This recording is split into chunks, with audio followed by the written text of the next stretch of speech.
Vendre dans toute l'Europe facilement grâce à Amazon. C'est le sujet du podcast de ce jour. Salut à toi et bienvenue sur ma chaîne. N'hésite pas à t'abonner si tu désires écouter tout ce qui est e-commerce, web marketing, mindset. Voilà, c'est ce que j'aime, c'est ce qui me plaît et je parle de ces sujets-là. Bref, tout ça pour te dire que aujourd'hui, tu peux vendre en Europe plein de produits et tout ça grâce à Amazon. Beaucoup de personnes l'oublient, mais Amazon n'est pas qu'un site e-commerce. Amazon est une marketplace, donc sur cette marketplace, tu peux y mettre tes produits, mais encore mieux, tu peux mettre ton stock chez Amazon. Le fait de pouvoir mettre ton stock chez Amazon va te permettre de vendre sur Amazon et de livrer tes produits très rapidement. Amazon a un service de logistique très efficace qui lui permet d'expédier tes produits en 24 heures en France et en 48-72 heures dans toute l'Europe. Donc c'est quand même formidable et c'est un souci en moins quand tu fais de l'e-commerce. Ne l'oublie pas, c'est super important. Est-ce qu'il faut commencer par Amazon? Est-ce qu'il faut commencer par le dropshipping? Tout dépend de ta sensibilité. Moi personnellement, j'ai préféré commencer par Amazon, mais le dropshipping est une solution. Mais dans tous les cas, le dropshipping ne doit pas être une finalité. Tu dois très vite passer au stock pour avoir un business périn et t'ouvrir à d'autres opportunités. C'est super important. Donc aujourd'hui, si tu mets ton stock chez Amazon, tu pourras livrer dans toute la France en 24 heures, mais ça t'ouvre la possibilité de vendre très rapidement dans d'autres pays comme l'Espagne, l'Italie, l'Allemagne, l'Angleterre et j'en passe. Et j'en passe, tu pourras regarder en détail dans les conditions générales sur Amazon, tu as la liste des pays pour l'Europe.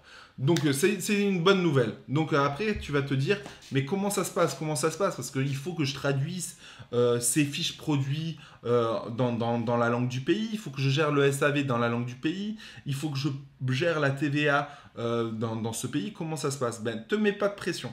Te mets pas de pression. C'est déjà généralement de base Amazon crée entre guillemets une pseudo-traduction.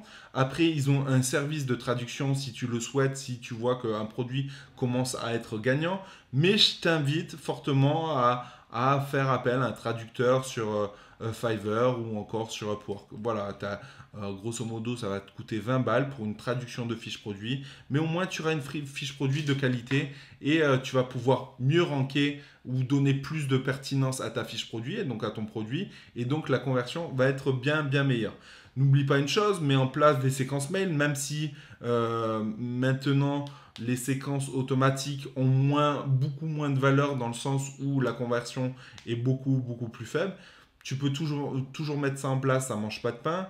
N'oublie pas, pour le SAV, pas de souci, tu peux parler en anglais. Encore une fois, tout le monde utilise maintenant Google Traduction. Donc même si la personne en face de toi ne parle pas anglais, elle va faire un copier-coller Google Traduction. Elle va te répondre sur Google Traduction, elle va te renvoyer en anglais. Donc il y a toujours moyen de communiquer. Donc voilà. N'oublie pas que Amazon t'ouvre en termes de visibilité. Amazon a un facteur confiance d'un point de vue international. Donc ça sera très simple de vendre facilement dans toute l'Europe grâce à Amazon.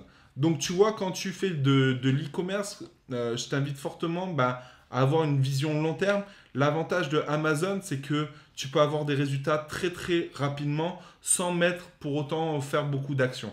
Certes, il y a du travail sur les fiches produits, certes, il y a du travail pour avoir des évaluations, mais c'est du travail beaucoup moins pénible et beaucoup plus sûr que, par exemple, faire de la publicité Facebook. Donc voilà, encore une fois, quand tu mets en place une stratégie e-commerce, réfléchis bien à ta stratégie. Et fais-toi un planning, encore une fois, je le dis tout le temps, au trimestre, au mois, à la semaine, journalier, pourquoi pas même au semestre ou voire même à l'année. C'est super important de définir des objectifs. Si tu fais du dropshipping, dis-toi qu'à un moment donné, il faut mettre ton stock sur Amazon. Donc définis déjà ce plan d'action où tu te dis, tiens, le quatrième trimestre de l'année 2019 sera consacré à Amazon. Ou peut-être le troisième trimestre pour profiter de Noël après. Essaye de créer ce genre de stratégie, c'est super important pour te fixer des objectifs, des défis. Et encore une fois, c'est que comme ça que tu vas avancer. Parce que sinon, tu vas procrastiner, tu vas tout remettre au lendemain et au final, tu vas ne rien faire, tout simplement. Donc j'espère que cette vidéo te fait prendre conscience de l'opportunité que tu as. Il y a énormément de personnes qui ne savent pas qu'on peut mettre son stock chez Amazon. Donc déjà, si tu me regardes, bah, tu sais que tu peux le faire. Tu sais que tu es ouvert dans toute l'Europe très très facilement et qu'il n'y a pas forcément une grosse charge de travail pour pouvoir s'implanter dans toute l'Europe. Voilà, si cette vidéo t'a plu, un petit like, n'hésite pas à partager en commentaire ben, voilà, ce que tu veux, hein, des critiques positives ou négatives. Encore une fois, je suis amateur aussi des critiques négatives du moment qu'elles sont constructives. Donc n'hésite pas, sinon je te dis à bientôt dans une prochaine vidéo. Ciao!